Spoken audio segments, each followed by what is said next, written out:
Assalamualaikum warahmatullahi wabarakatuh.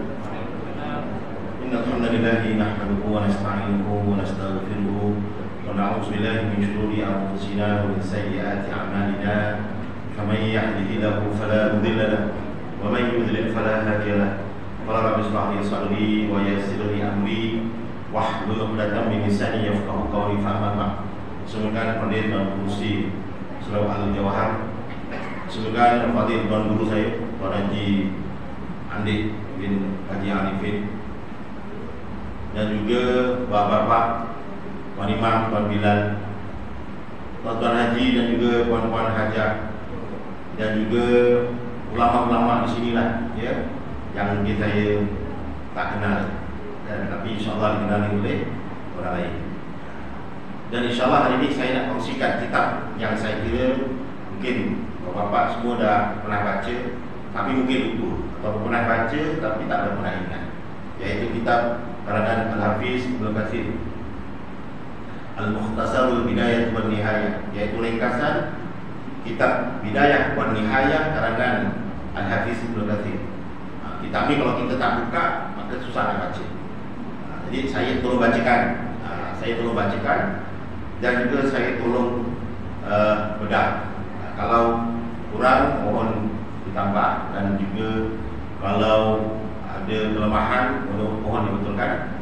Dan insyaAllah hari kita mengupas atau mengulang-ulang sebagaimana ulama menyebut takarrara tahaqqaqa, iaitu mengulang-ulang akan mengukuhkan ataupun akan menebal di dalam diri kita. InsyaAllah hari ini kita menyambung perbincangan kita. Hari ini saya nak kongsikan bagaimana penciptaan Nabi Adam AS, yang saya kira sudah disebut pada minggu lepas. Kita bercerita tentang kejadian sungai dan juga kejadian laut.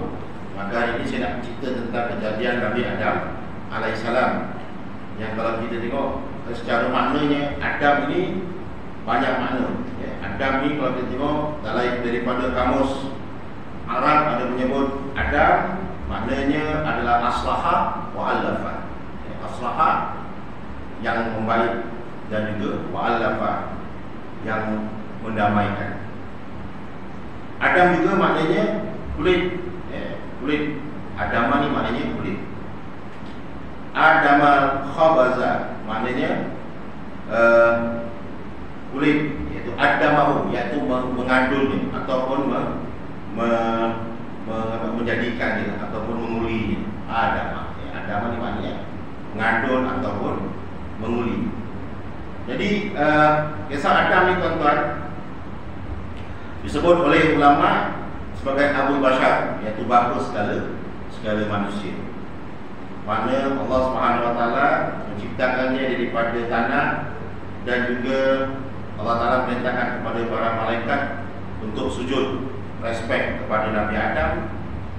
Mereka semua sujud respect, melainkan yang enggan untuk sujud adalah Iblis, laknatullah. Jadi kisah pengkabaran Adam ini disebut oleh Ibnu Katsir dalam kitabnya.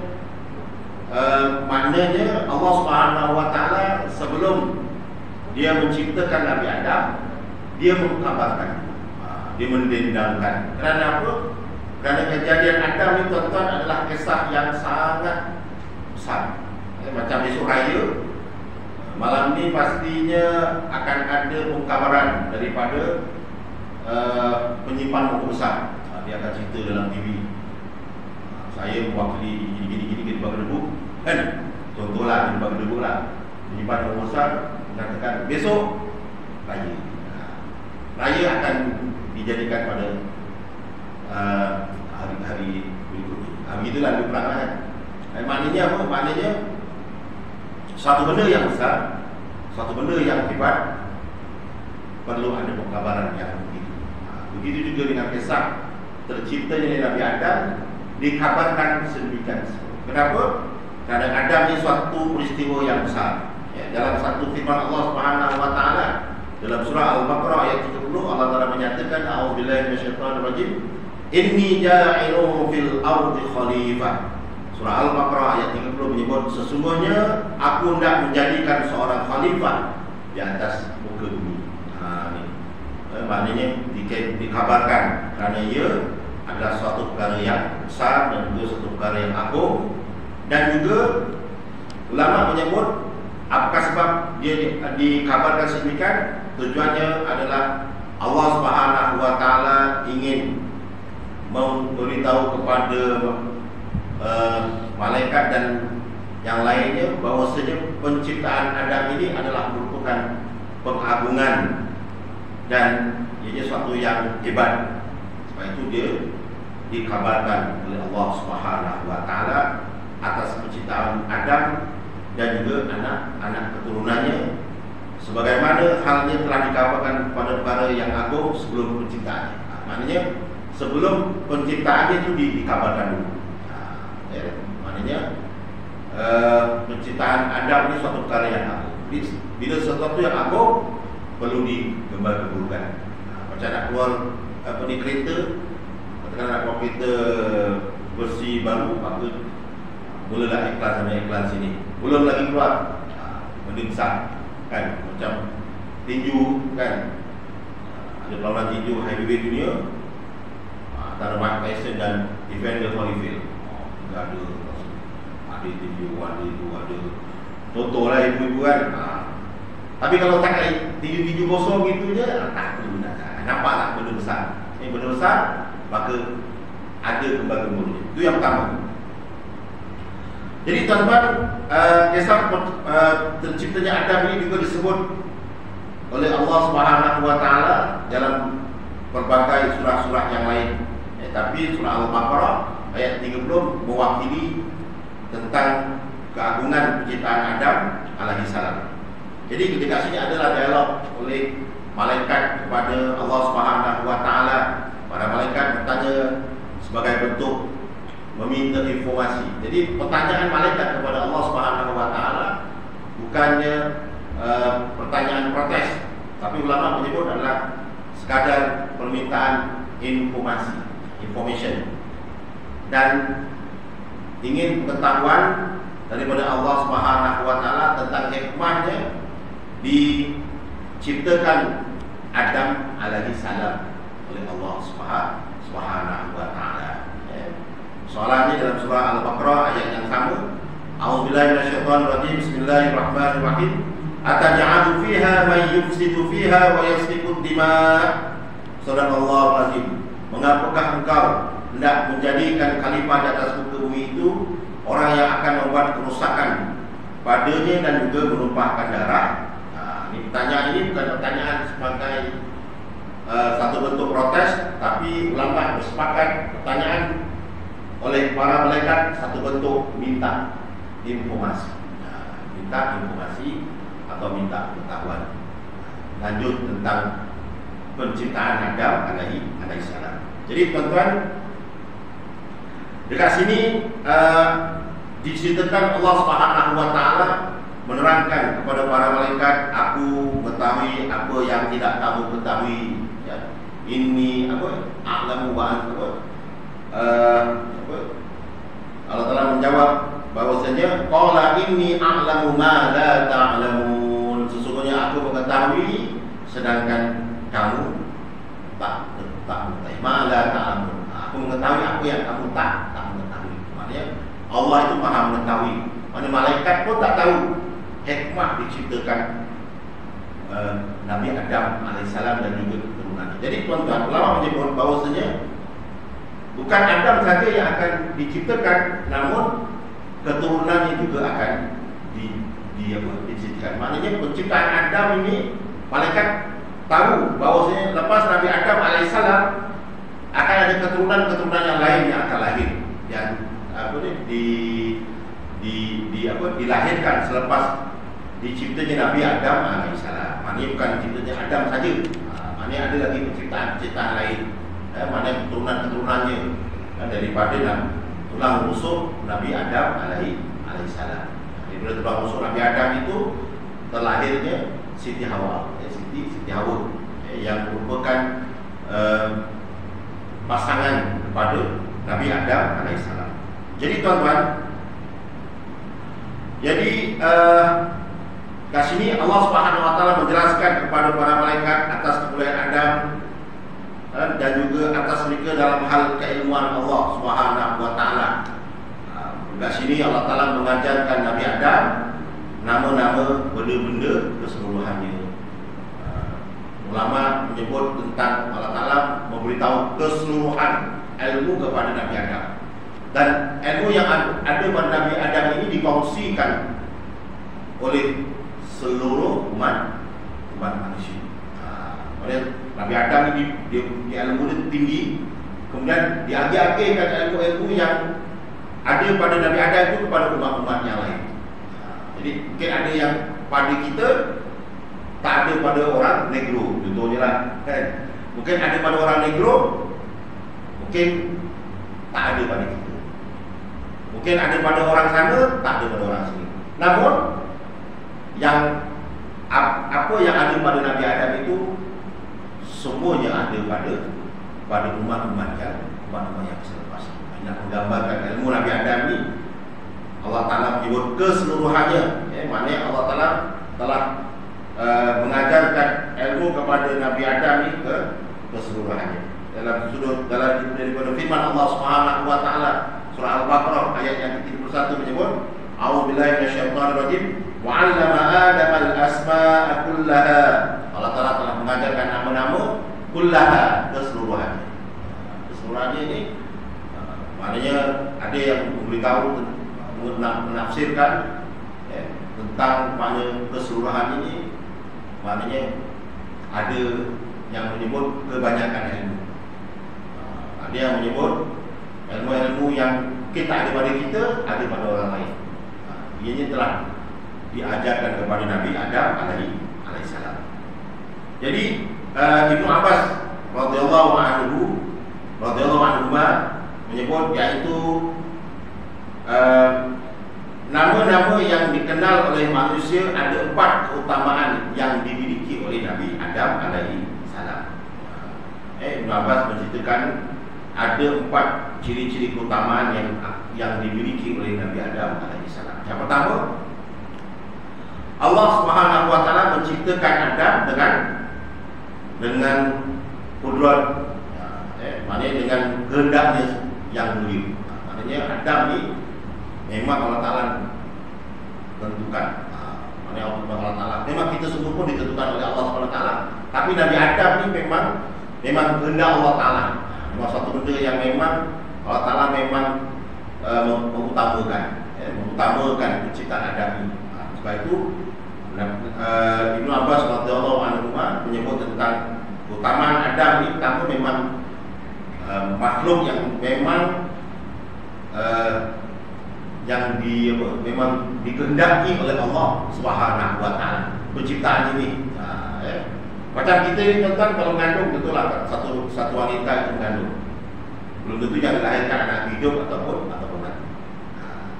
Tapi Nabi Adam alaihissalam ini insya-Allah confirm dia hidup. Sebab daripada Adam pula lahir kita. Itulah jadi masukkan.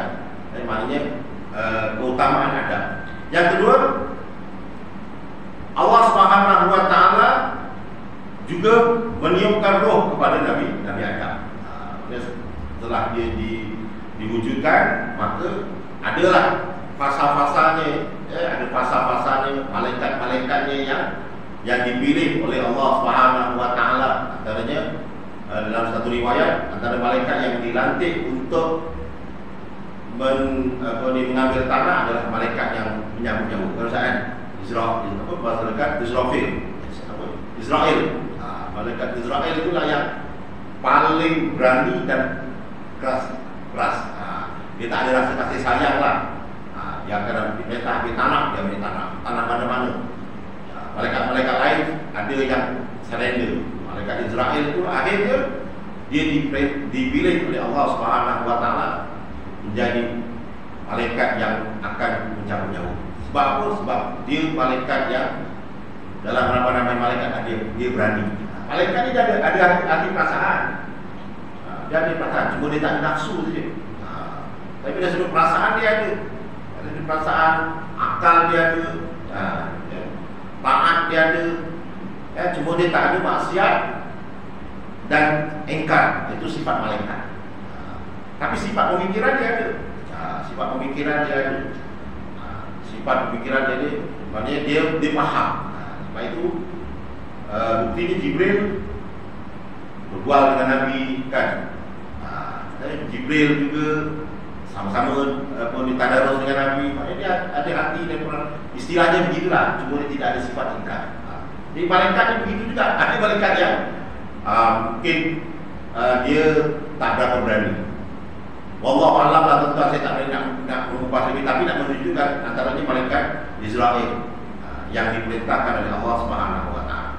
Kemudian yang ketiga, antara keutamaan yang dimiliki oleh Nabi Adam alaihissalam, yaitu Allah memerintahkan para malaikat keseluruhannya untuk bersujud kepadanya. Banyak antaranya dalam surah Al-Baqarah juga diperintahkan Allah Subhanahu wa taala kepada para malaikat untuk bersujud kepada Nabi Adam alaihissalam, dan juga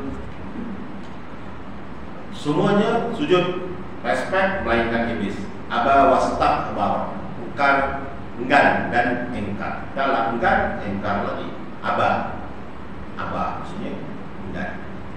Wastakbar malahan angkuh. Wastakbar, takabur itu angkuh, tapi wastakbar lagi angkuh. Maknanya begitu kan? Misal takabur itu angkuh, wastakbar, istakbar itu lagi angkuh. Maknanya melampau. Sebab ada kalimat alif sinta, maknanya melampau. Dia sendiri mencipta keangkuhan. Itu sifat yang dimiliki oleh iblis. Yang keempat, Allah Ta'ala mengajarkan nama-nama segala sesuatu. Itu 4 keistimewaan Nabi Adam alaihissalam. Kalau kita nak kisahkan tentang nama-nama yang diajarkan oleh Allah Subhanahu wa taala kepada Adam ni, mungkin nama hebatlah. Berwarnanya kan, biru, kuning, merah, hijau. Kalau tuan-tuan pergi kedai cat, nak beli cat tu, merah saja ada berapa puluh dah. Merah saja saya ingat lebih daripada 20 warna. Kan? Merah hati, merah metalik, merah jambu, merah merah anggur, merah saga, merah darah. Kita pilih nak cat color kereta kan. Itu warna merah saja, mungkin lebih daripada 20. Atau mungkin lebih daripada 50. Warna merah je, cat rumah je lah, tentang merah je. Biru pun apa? Biru laut, biru diraja, royal blue kan. Blue tu macam-macam lah kan. Blue sky, itu biru saja tuan-tuan. Maknanya begitu. Begitu juga nama-nama tersebut diajarkan oleh Allah Subhanahu wa taala kepada Nabi Adam alaihissalam, yang menggambarkan kepada kita bahawasanya nama-nama satu-satu, malahan mungkin lebih warna-warna tersebut. Ini cerita warna saja. Belum cerita tentang sendawa kan. Sendawa macam ni untuk nama, sendawa macam ni apa, sendawa itu nama sendawa je. Sendawa saja pun dah mungkin apa ni banyak nama. Wallahu a'lam lah. Bila sebut nama, dia luas lah kan. Nama orang, nama binatang. Binatang pun banyak nama. Kucing hutan, kucing tidur, kucing sawan, kucing angga, kucing minyau, kucing ketinggalan mak, kucing ketinggalan isteri, kucing tinggal suami, kucing tinggal tuan, kucing kurang susu, macam-macam. Kucing nak mandi, macam-macam. Kucing dia pun tak berapa jenis nama yang Allah Ta'ala sebutkan. Ya. Kan kentut saja pertama. Kentut gini, kentut yang ini turun, ya. Kentut yang anginnya kan. Ada pusat, ada nama. Dia kentut pun ada. Tak menggambarkan nama-nama itu sangat besar dan juga sangat luas.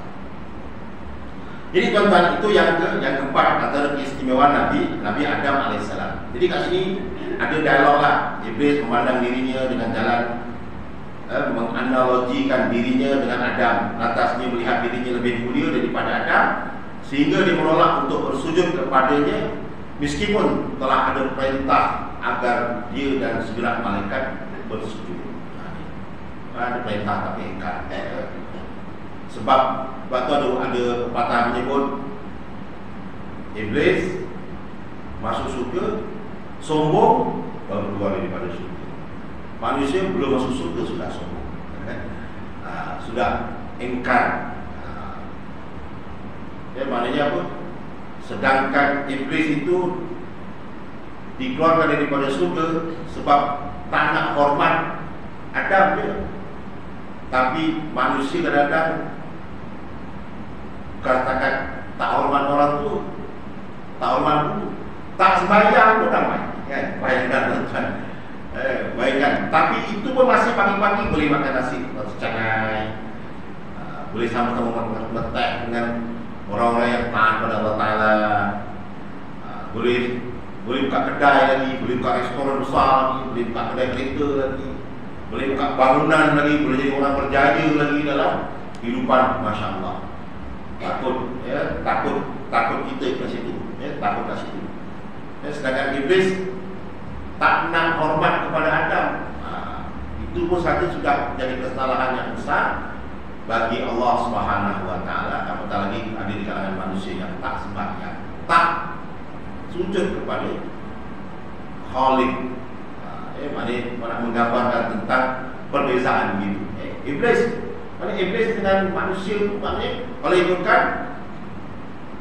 ikutkan jangan lagi manusia, kan? Sebab Iblis ni taat pada Allah.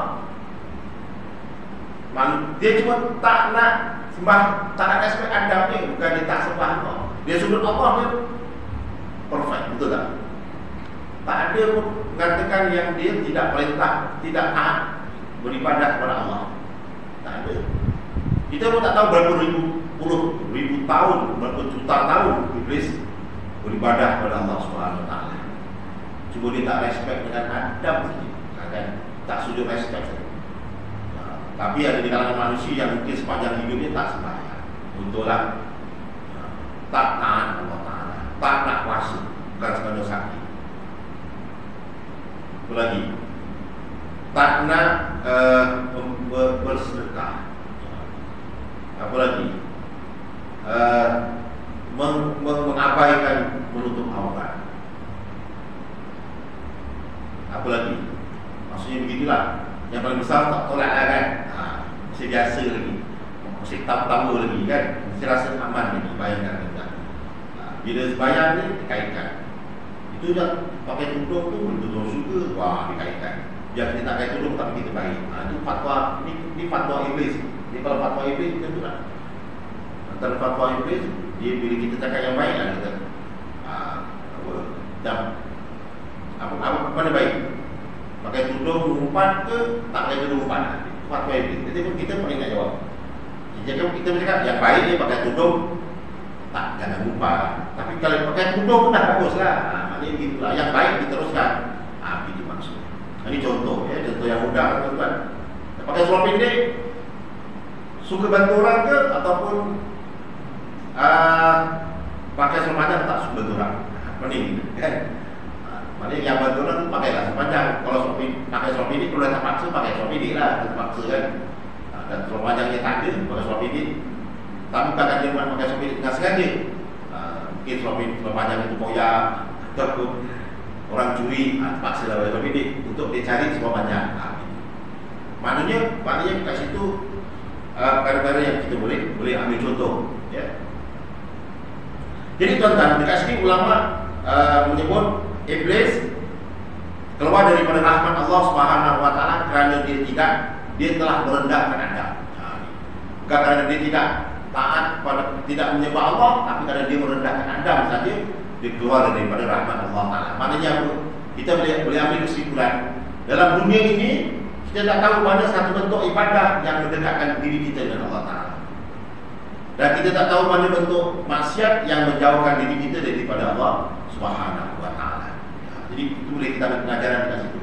Mana bentuk ibadah yang mendekatkan diri kita dengan Allah, dan mana bentuk pahala amalan baik yang mendekatkan diri kita dengan Allah Subhanahu Wa Taala. Dan kita tidak tahu mana bentuk maksiat ataupun kemurkaan ataupun dosa kecil ke dosa besar yang menjauhkan diri kita daripada Allah Subhanahu Wa Taala. Jadi tuan-tuan, kat sini ada dialog lah yang kita boleh tengok. Iblis mengemukakan beberapa alasan untuk dia enggan respect ataupun sujud kepada Nabi Adam alaihissalam. Antaranya dalam surah Al-A'raf, Allah Ta'ala berfirman, dia menyebut, aku lebih baik daripadanya, engkau ciptakan aku daripada api, sedangkan dia engkau ciptakan daripada tanah. Itu dia alasannya. Alasan dia, manusia ciptakan daripada tanah, sedangkan aku kau ciptakan daripada api. Api dengan tanah, kan? Maknanya api dengan tanah. Kalau kita fikirkan api dengan tanah, mana lebih baik? Kan dua-dua itu banyak manfaatnya. Tanah pun banyak manfaatnya, api pun banyak manfaatnya. Tapi kalau setiap kali dicampakkan ke dalam api akan musnah. Ya sedikit begitulah. Tapi kalau biji benih jagung, kacang dicampakkan ke tanah, insyaAllah hidup. Kan? Itu kelebihan manusia berbanding kelebihan jin ataupun kelebihan iblis yang diciptakan oleh Allah Subhanahu Wa Taala. Jadi tuan-tuan, iblis ini, daripada Ibnu Abbas menyebut iblis ini dikeluarkan daripada surga, sedangkan Nabi Adam kekal di dalam surga, dan Adam berjalan dalam surga dalam keadaan tidak ada kawan, kosong. Dia tak ada teman. Lonely, tak ada pasangan. Orang laki-laki, dia rasa kesorangan. Dan dia dekat sini disebut dalam surga Adam ni dia tak lonely sebenarnya. Dalam surga Adam ni dia tenang. Maknanya Adam ni tuan-tuan sebenarnya masa dalam surga dia tak ada istilah kesorangan. Sebab surga tempat nikmat. Jadi mungkin pandangan-pandangan manusia atau pandangan-pandangan manusia tertentu yang menyebut Nabi Adam alaihissalam dalam surga dia kesunyian. Tapi ulama menyebut dalam surga dia berasa tentram dan juga berasa nyaman, tentram dan tenang. Dia kalau tak diciptakan Hawa tu, Nabi Adam tu dia gitu je lah. Sebab dia tak tahu yang dia akan ada Hawa sebelah kiri. Dia tak tahu. Dan maknanya dia tak ada istilah dia kesunyian. Tak ada istilah dia kesunyian, tak ada istilah dia kesorangan. Sebab dalam surga darul nikmat. Apa nak susah dalam surga? Dapat segala-galanya. Maknanya dekat situ tuan-tuan, ada ulama menyebut penciptaan Hawa itu adalah didatangkan oleh Allah Subhanahu Wa Taala ketika mana Adam tidur. Dalam surga dia tidur. Sedangkan dalam surga ni belum tentu kita tidur. Tapi wallahu alam, tidur tak tidur itu kita tak tahu. Tapi nak menciptakan bahawasanya Adam itu diciptakan oleh Allah Subhanahu Wa Taala untuk menemani Adam. Dan dia semua adalah rahmat daripada Allah Subhanahu Wa Taala. Yang mana rahmat daripada Allah Subhanahu Wa Taala menciptakan Hawa kepada sahabat kepada Adam. Jadi kalau kita tengok pernikahan antara Nabi Adam dan Hawa ini bukan macam nikahnya anak kita lah, ataupun nikahnya kita ni, kan, atau nikahnya saya ni. Jadi Adam dengan Hawa ni dia nikahnya ni adalah dinikahkan oleh Allah Subhanahu Wa Taala. Istilahnya begitu. Bagaimana dinikahkan? Wallahu alam. Kita pun tak ada macam tu. Jabat tangan ke tak jabat tangan. Sekarang ni kalau kita nikah pun jabat tangan pun ada, tak jabat tangan pun ada. Tapi jabat tangan tak jabat tangan itu bukannya syarat untuk sah nikah, kan? Yang penting ada kat depan mata. Nikah itu ada. Wali itu dinampak bakal menantu lagi itu kat depan mata. Aku nikahkan kau, aku kahwinkan kau. dia dengan anak perempuan dia lah. Gitu. Ada yang salam gitu. Salam kan, macam saya jadi saksi, pernah jadi saksi nikah itu hari. Ada yang pengantin lagi kata saya takutlah kalau tak salah, boleh tak salah, salah juga. Masalah pakai hand sanitizer kan, dia takut. Macam lain dia kan, biasa tengok salam, tak salam kan. Jadi salam tak salam itu ikut pada fatwa lah. Kalau mungkin wabah penyakit, kalau dia kata jangan salam, jangan salam kan. Ikut sajalah fatwa ni pun bukan orang sembarangan yang akan buat pusat. Okey, kita sambung lagi cerita tentang Adam. Jadi tuan-tuan, kalau kita tengok Adam ini Allah Ta'ala ciptakan daripada tulang rusuk kiri. Siti Hawa ni Allah Ta'ala ciptakan daripada tulang rusuk kiri Nabi Adam alaihissalam. Bangun-bangun saja Nabi Adam ini didapati Siti Hawa sudah berada di sebelah, sudah berada di sebelahnya. Jadi tuan-tuan, adalah kalau kita tengok perbualan Adam alaihissalam ni, mungkin seorang lelaki bila nampak perempuan ni tak sama bentuk, terkejut lah kan, mana pelik-pelik kan. Kan, mana mungkin tak sama, mungkin wataknya lebih lembut, laki-laki lebih kasar, mungkin wanita suaranya lebih mendayu, wanita laki-laki lebih keras. Mungkin tak sama dari sudut perwatakannya, dari sudut penampilannya. Dan ini menjadikan Siti Hawa ini rakan kepada Nabi Adam alaihissalam. Banyak hadis yang menceritakan tentang penciptaan Siti Hawa ini. Antaranya hadis Nabi pernah bersabda,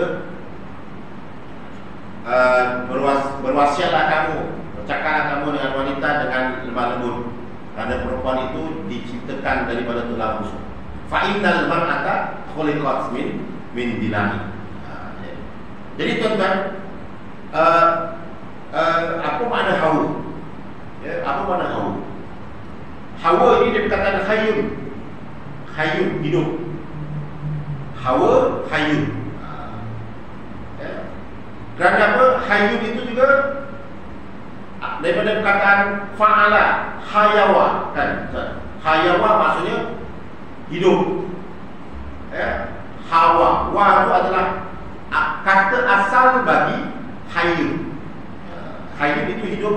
Hayyun ini adalah masdar, dan wa itu adalah fi'il awal ataupun kata asal bagi hayyun. Hawa kan, mana hawa ni maksudnya adalah hidup, sebab tu hawa hidup. Jadi kalau ibu-ibu nama Hawa hidup.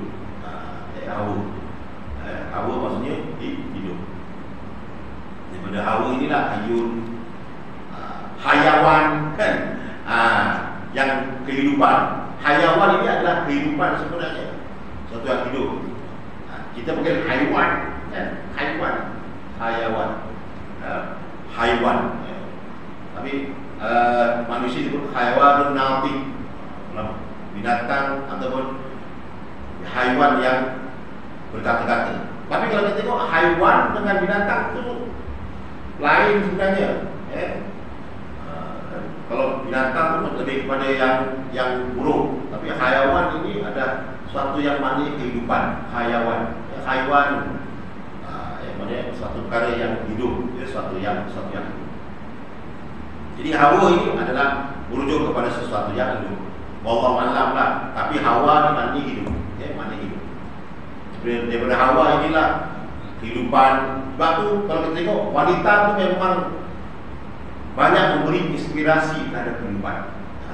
Betul tak? Sebab tu dunia ini tidak akan meriah tanpa wanita. Tapi dah terlampau ramai beri wanita pun susah juga kan. Tapi bila wanita ada ni meriah. Kita tengoklah. Dengan wanita ni lah dia banyak pemikirkan, beli-beli barang pun dia banyak. Tuan-tuan kalau tengok banyak pusat beli belah ni wujud, kedai-kedai pakaian wujud kerana wanita katanya. Sebab tu wanita banyak mengkritik lelaki untuk berpakaian gini. Jadi lelaki pun tukar pakaian. Wanita suka beli barang-barang kreatif, Maka dengan itu banyaknya pusat-pusat beli belah. Hidup kerana banyaknya wanita yang memberikan idea. Ini bagus ni kaum wanita. Bagus. Hawa ni mana kehidupan. Idea ni lebih banyak, lebih banyak. Jadi kalau kita tengok tuan-tuan dekat sini ada kisah tentang perintah Allah Subhanahu Wa Taala kepada Nabi Adam alaihissalam supaya Nabi Adam ini duduk di dalam syurga, di dalam syurga. Dan kalau kita tengok, ulama ada menyebut apakah jenis syurga yang didiami oleh Nabi Adam alaihissalam. Jadi dekat sini ulama memberikan beberapa kupasan. Antaranya ada yang menyebut daripada firman Allah Subhanahu Wa Taala dalam surah Al-Baqarah ayat 35, A'udzubillahi minasyaitonir rajim. Bismillahirrahmanirrahim. Wa qulna ya Adam uskun anta wa zawjukal jannah.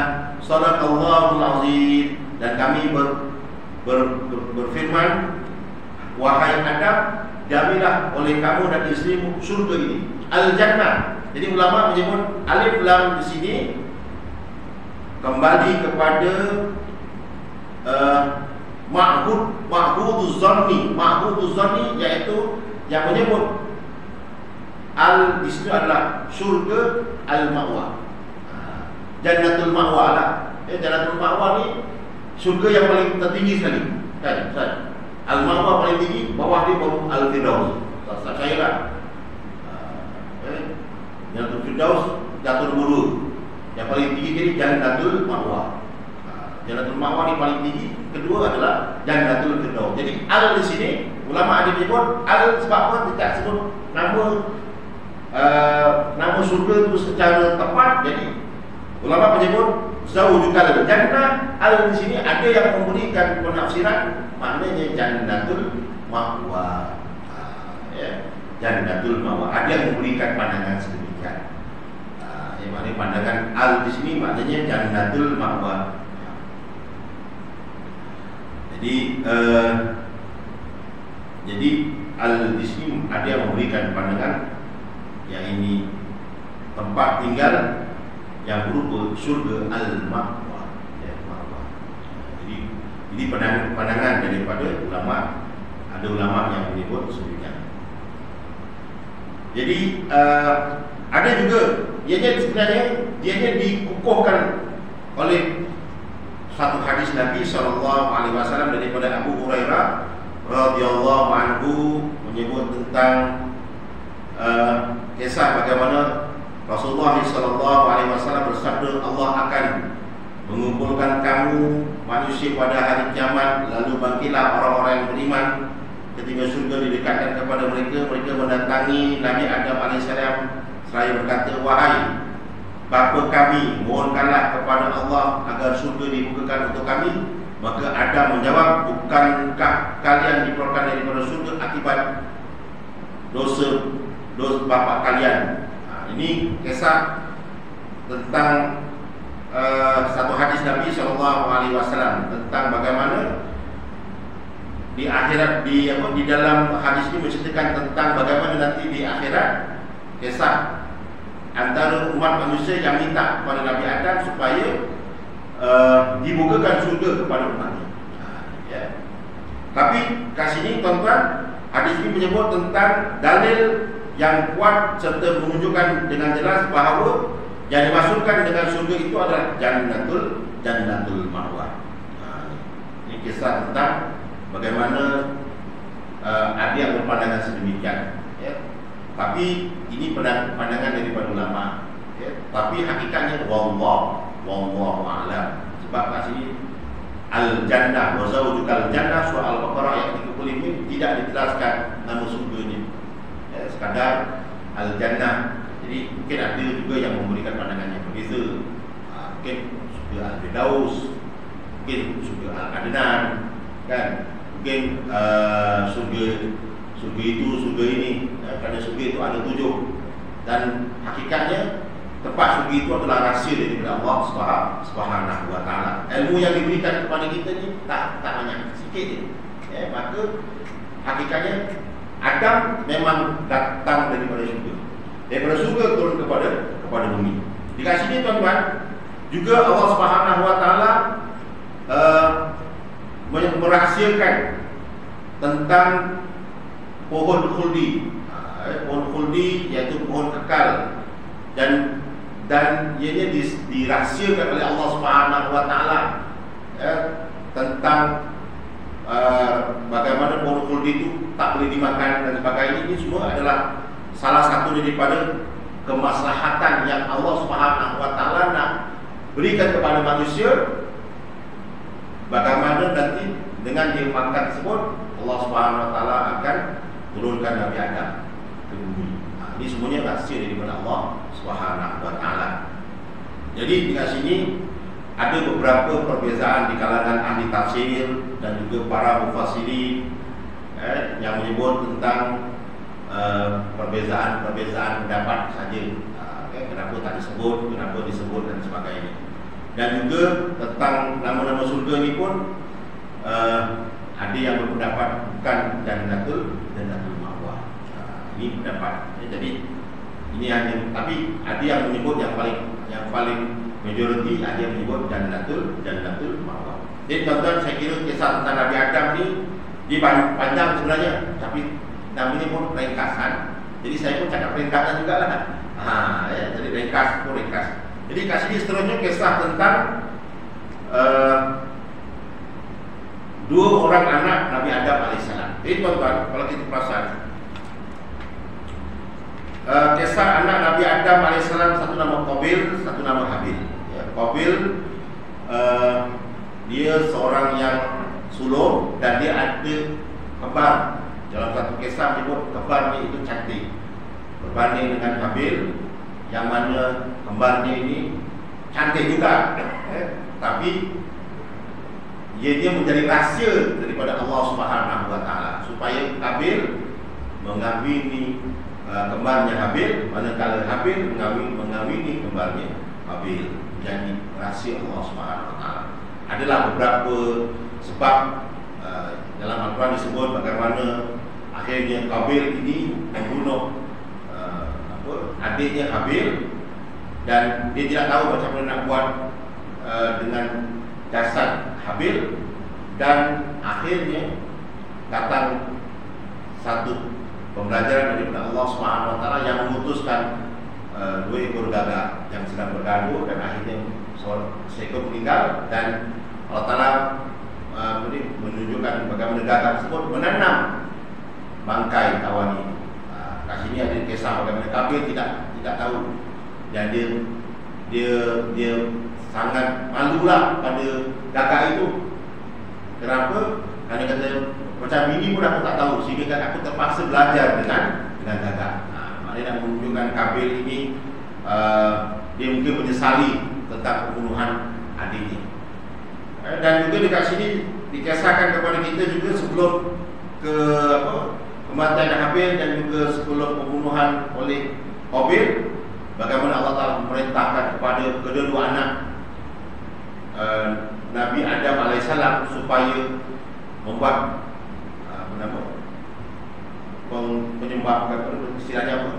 pengorbanan. Satu pengorbanan, Qabil telah memberikan tanaman yang kurang segar, manakala Habil telah memberikan seekor kambing yang sangat segar, sangat kuat. Maka akhirnya Allah Ta'ala menerima apa yang dibawa oleh Habil. Dan mengikut satu riwayat, kambing itulah yang nanti turun semasa Nabi Ibrahim AS ingin menyembelih Nabi Ismail. Pada waktu itu ditukarkan oleh Allah Ta'ala dengan kipas yang diangkat oleh Habil. Wallahu a'lam.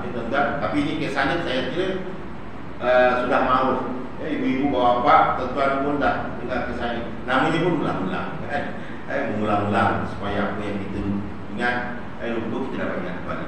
Cuma dekat sini ada kisah tentang anak Nabi Adam AS yang ketiga, iaitu Nabi Sis AS. Nabi Sis ini dalam satu riwayat, ianya dilahirkan oleh Adam AS setelah peristiwa pembunuhan Qabil terhadap Habil. Maknanya dia lahir, kisahnya itu selepas. Dia bukan lahir dekat, dia punya jarak usianya jauh antara Nabi Qabil, Habil dan juga Nabi Sid. Dan Nabi Sid adalah merupakan anak daripada Nabi Adam AS, dan dia merupakan seorang Nabi, dan dia juga merupakan Nabi yang Allah Ta'ala berikan asfar, lembaran-lembaran. Nabi Sid ini merupakan anak yang sangat taat pada Allah Subhanahu Wa Ta'ala, dan daripada Nabi Sid inilah lahirnya Nabi-Nabi yang lain, keturunan-keturunan. Jadi saya kira itulah antara perkongsian yang kita ambil tentang kisah Nabi Sid. Ringkas saja. Kita tak nak melalui atau nanti sampai ke mana-mana kan. Jadi kisah Nabi Sid ini, kalau kita tengok Nabi Sid ini, kalau kita tahu tuan-tuan, dia Nabi yang diajarkan oleh Nabi Adam AS. Dia mendapat ilmu daripada bapanya Nabi Adam. Mengajarkan ilmu itu, mengajarkan ilmu ini, mengajarkan segala-galanya berkenaan tentang kisah-kisah malam, siang, bintang, hukum hakam yang diwarisi oleh Nabi Adam AS. Jadi saya kira cukuplah sampai sini. Mohon maaf atas kekurangan. Terima kasih pada perkongsian. Dan juga saya doakan tuan-tuan semua, puan-puan semua, tuan-tuan haji, puan-puan hajah, puan guru diberikan kesihatan, diberikan keafiatan, dijauhkan daripada balak bencana dan juga malapetaka. Ditutup dengan baca tasbih kafarah dan juga salatul asr. Subhanallahumma wa bihamdika asyhadu an la ilaha illa anta astaghfiruka wa atubu ilaik wal asri innaka ta'lamu al-husn ila alladziina aamanu wa 'amilus shalihati wa tawassaw bil haqqi wa tawassaw bis sabr. Wassalamu alaikum warahmatullahi wabarakatuh.